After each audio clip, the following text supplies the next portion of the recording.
Hello, কেমন আছেন সবাই? আজ আমি নিয়ে এসেছি সাদা আলুর তরকারি। যেরকম সাধারণত আমাদের বাঙালি বাড়িতে হয়ে থাকে সেরকম নয়, একটু অন্যরকম। প্রথমে কড়াইয়ে সর্ষের তেল নিলাম, তার মধ্যে দিয়ে দেব সর্ষে, কালো সর্ষে ফোড়ন।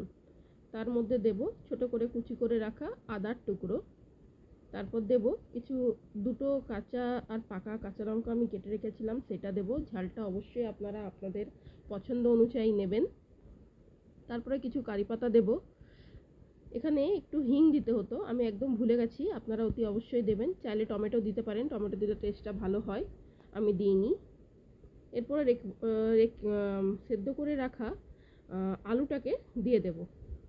আলুটা দিয়ে কিছুক্ষণ নাড়াচাড়া করব যাতে আলুটা একটুখানি লাল লাল হয়ে যায়। তারপরে পরিমাণ মতন চিনি দেব, অল্প করে, আপনারা চাইলে নাও দিতে পারেন। এরপর অল্প করে নুন দেব, দিয়ে কিছুক্ষণ আবার নাড়াচাড়া করব। আর আপনাদের কাছে একটা অনুরোধ, প্লিজ ভিডিওগুলো ভালো লাগলে লাইক, শেয়ার এবং সাবস্ক্রাইব করবেন। অল্প পরিমাণে জল দিলাম, যেহেতু আমার আলুগুলো পুরো সেদ্ধ ছিল না, হাফ সেদ্ধ ছিল, তাই জন্য।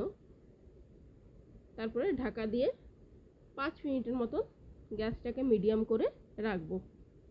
তারপর ঢাকনা খুলে একটু গোলমরিচের গুঁড়ো দেব, আপনারা চাইলে নাও দিতে পারেন। তারপরে আবার 2 মিনিটের মতন ঢাকা দিয়ে রেখে দিলেই তৈরি আমাদের অন্যরকম স্টাইলের সাদা আলু তরকারি। আমি একটু রসা রসা রেখেছি, আপনারা চাইলে শুকনোও করতে পারেন। সাথে ছিল কস্তুরি পরাঠা আর সাদা আলু তরকারি। আশা করি আপনাদের ভালো লেগেছে। নমস্কার, ভালো থাকবেন।